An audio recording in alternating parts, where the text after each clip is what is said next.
Bonjour à vous, j'espère que vous allez bien aujourd'hui sur le podcast de Vivons Physiologique, deuxième volet de cette série sur les mots-clés pour comprendre la physiologie. Donc nous avions vu précédemment l'homéostasie, le principe d'homéostasie, et aujourd'hui nous allons voir un principe très important également pour bien comprendre le fonctionnement du corps et pour justement renforcer notre corps, c'est la loi de l'hormèse. La loi de l'hormèse. J'en ai déjà parlé à plusieurs reprises sur ces podcasts et également sur le blog et sur les posts Instagram. La loi de l'hormèse consiste en quoi?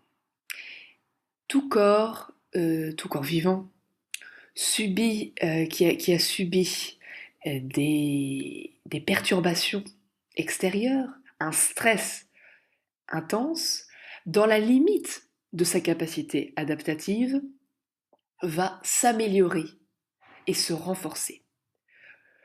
Le corps qui est subi à un stress dans la limite de son adaptabilité, dans la limite de sa capacité adaptative, va devenir plus fort. Va devenir plus fort. Et c'est tout le principe de l'hormèse. Et c'est toute la loi de l'hormèse qui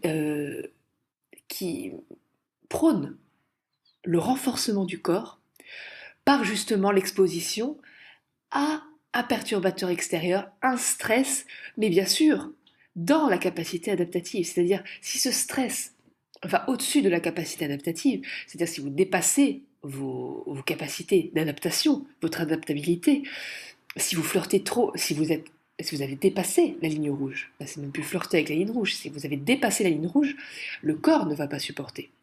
Le corps aura dépassé ses capacités d'adaptation et il ne pourra pas s'améliorer. Là, vous aurez été trop loin. Mais si, à force de connaître votre corps, vous allez à la limite de votre capacité adaptative, c'est-à-dire à la limite de vos capacités, que vous flirtez avec la ligne rouge, mais sans la dépasser. Et ça, c'est très important, sans dépasser cette ligne rouge. Mais au fur et à mesure d'être à côté de la ligne rouge, eh bien, votre capacité adaptative va s'augmenter petit à petit. C'est comme par exemple, vous avez un élastique, vous le tendez un tout petit peu, bon, il ne se passe rien. Et là, vous essayez de le tendre de plus en plus, de plus en plus, de plus en plus, de plus en plus. Et là, vous sentez que si vous tirez plus, ça va casser. Vous tirez plus, ça va casser. Mais vous restez quand même à la limite que ça casse. Et ensuite, un centimètre de plus, et un centimètre de plus, et un centimètre de plus. Et comme vous y allez progressivement, et comme vous êtes toujours à la limite de cette capacité adaptative, eh bien le cadre d'adaptation va s'agrandir petit à petit, et donc vous allez améliorer le fonctionnement de vos cellules, vous allez améliorer le fonctionnement de votre corps, vous allez devenir plus fort. Alors, il y a 4 moyens principaux euh, de pouvoir appliquer cette loi de l'hormèse. Donc, un des moyens dont j'ai beaucoup parlé sur ce podcast, c'est le jeûne. Le jeûne, c'est c'est un perturbateur externe, c'est un stress pour le corps. Priver son corps de nourriture, priver son corps parfois d'eau, priver son corps d'activité, etc. Le jeûne, c'est une privation, c'est un stress pour le corps. Mais ce stress, s'il est bien géré, hein, c'est évident que si vous n'avez jamais jeûné de votre vie et que du jour au lendemain vous décidez de jeûner 15 jours, il va y avoir des problèmes. Car votre corps n'est pas du tout habitué à la privation de nourriture et là vous allez avoir de gros soucis. Mais si vous n'avez jamais jeûné de votre vie et que vous décidez un jour de ne pas manger de petit déjeuner, ou alors, encore mieux, de repousser votre petit déjeuner, c'est-à-dire que vous aviez l'habitude de le manger à 7 heures et vous le mangez à 8 heures. Donc ça peut paraître anodin comme ça, 1 heure, c'est quoi 1 heure? Et pourtant pour votre corps, qui est habitué à manger à 7 heures, eh bien le fait de manger à 8 heures, ça va faire un petit stress pour lui. Mais ça va lui permettre de s'améliorer, car des processus vont se mettre en place justement où ça va aiguiser votre attention pour savoir où est la nourriture, etc. etc. Et vos cellules vos cellules vont s'en trouver améliorées. Les hormones de croissance vont s'en trouver produites davantage, etc., etc. Donc, je ne vais pas revenir sur tous les bienfaits du jeûne. J'avais fait une vidéo sur le jeûne intermittent que je vous invite à aller voir. Mais c'est vrai que le jeûne est un stress pour le corps, mais s'il est bien dosé, s'il est fait progressivement, si il n'est pas fait trop brutalement, s'il ne dépasse pas la ligne rouge de votre capacité adaptative, il va améliorer votre corps. Et ça c'est très très intéressant. Le jeûne comme renforcement de votre corps pour devenir plus fort et pour justement peu à peu sortir peut-être d'une situation de fatigue chronique et d'épuisement, etc. Au niveau digestif, vous avez par exemple les intestins très irrités, vous êtes en diarrhée, vous êtes constipé, vous avez énormément de mal, vous sentez que vos intestins sont en feu. Le fait d'arrêter de manger va provoquer un stress pour le corps qui n'a pas l'habitude. Enfin, en tout cas, vous n'avez pas habitué votre corps à arrêter de manger, donc ça va stresser votre corps. Mais en même temps, ça va permettre de reposer vos intestins.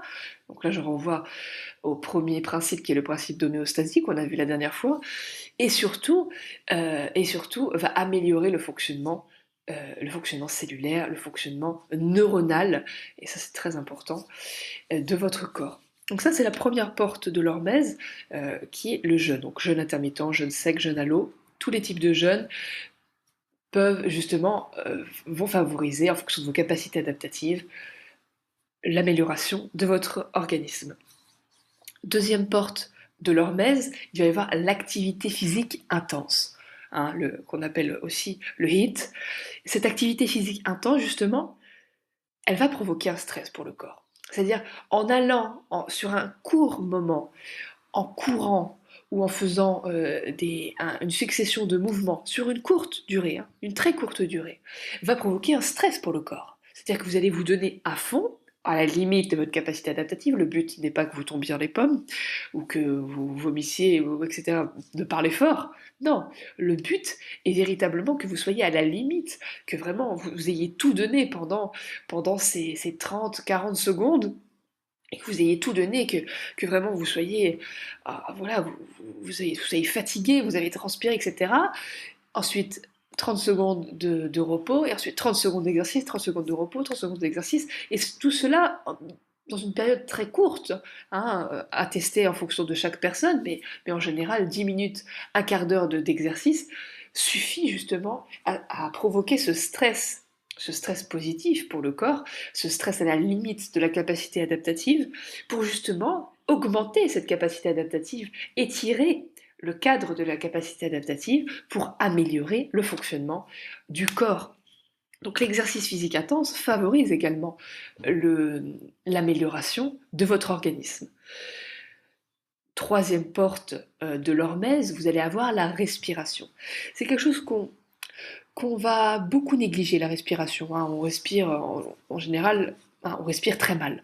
On respire très mal, on respire par la bouche, on a une respiration haute, alors qu'il faudrait avoir une respiration abdominale, une respiration au niveau du diaphragme, etc., plus basse, beaucoup plus basse, et une respiration qui devrait se faire majoritairement par le nez. Car c'est par le nez. Le nez est un filtre. Le nez est un filtre, et du coup, quand l'air rentre par le nez, tout ce qui pourrait être nocif pour la santé est filtré par toutes les petites particules qu'il y a dans le nez. Et la respiration, le fait de faire des exercices de respiration, la cohérence cardiaque, hein, favorise également l'hormèse, mais des respirations, par exemple, l'hyperventilation, ou l'hypoventilation, ou l'hypoxie. Donc l'hypoxie, c'est se retenir volontairement de respirer pendant un certain temps, va améliorer considérablement le fonctionnement de votre corps. Parce qu'effectivement, il y a un équilibre entre dioxyde de carbone et dioxygène. Toujours. Il doit toujours y avoir un équilibre. Et si par exemple vous pratiquez l'hypoxie, oui, c'est-à-dire si vous vous arrêtez spontanément et volontairement de respirer pendant une période forcément qui ne dépasse pas votre capacité adaptative, sinon vous tombez dans les pommes, c'est pas le but. Mais si vous justement vous êtes dans si vous arrêtez de respirer volontairement, il va y avoir une grosse quantité de dioxyde de carbone qui va rester dans vos poumons. Et au moment où vous allez reprendre votre respiration, il va y avoir une grosse quantité de dioxygène qui va rentrer dans vos poumons et qui va être assimilée totalement, pas quasiment totalement. C'est-à-dire qu'en faisant cet exercice de rétention de respiration, vous allez augmenter la capacité d'assimilation du dioxygène par vos poumons et par votre corps. Donc c'est très très intéressant cette technique-là, je pense que j'y reviendrai dans d'autres podcasts au niveau de la respiration. Donc faire des exercices de respiration, respirer calmement, mais également respirer en hyperventilation. Euh, Toutes ces techniques-là de respiration sont très très très très intéressantes et participent au renforcement de votre corps, à l'amélioration de votre organisme.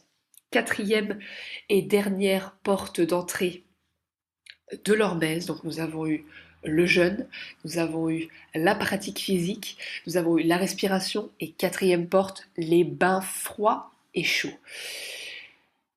Le fait de faire des bains très très chauds, hein, comme par exemple sauna, hammam, tout ça va participer à l'élimination des toxines, ça on le sait bien, mais également à renforcer notre corps parce que une situation où le corps qui est dans une situation très chaude être être face à un stress. Mais il ne faut pas dépasser la capacité adaptative. Je connais des personnes, ils rentrent dans un sauna, ils rentrent dans un hammam, ils ne font pas forcément attention à ce que leur corps leur dit, et au bout de 10 minutes, ils s'évanouissent parce qu'ils ont été trop loin dans le hammam ou dans le sauna, la température était trop forte, et c'était trop pour eux. Donc c'est pas là où il faut aller. Il faut vraiment y aller progressivement. Il faut vraiment, quand on va aller dans un sauna ou dans un hammam, il faut vraiment y aller progressivement. Il faut vraiment, étape par étape, augmenter la température progressivement pour justement toujours être à la limite de la ligne rouge, de la capacité adaptative et ne pas y aller totalement. Donc ça, les bains chauds, pareil, amélioration de l'organisme, amélioration de la circulation sanguine, de tout ce qui va être neuronal, etc. Donc, pareil, je pense que j'y reviendrai dans un autre podcast pour préciser. Mais j'avais déjà fait un podcast sur le froid, et d'ailleurs j'en parle aussi, les bains froids. Bains chauds, bains froids, c'est la quatrième porte de l'hormèse.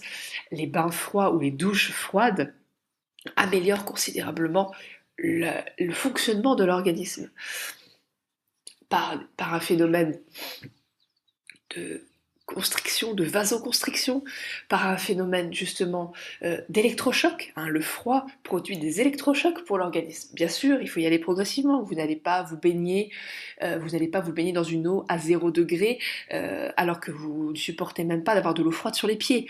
On est d'accord, il faut y aller progressivement. Justement, à la sortie de votre douche, à la fin de votre douche, mouillez le bas de vos pieds, ensuite montez au niveau des mollets, etc., etc. Y aller progressivement. Et ça peut être sur plusieurs semaines, sur plusieurs mois. L'important est justement de repousser un peu chaque jour la ligne rouge, la capacité, à la limite de la capacité adaptative pour améliorer le fonctionnement de l'organisme.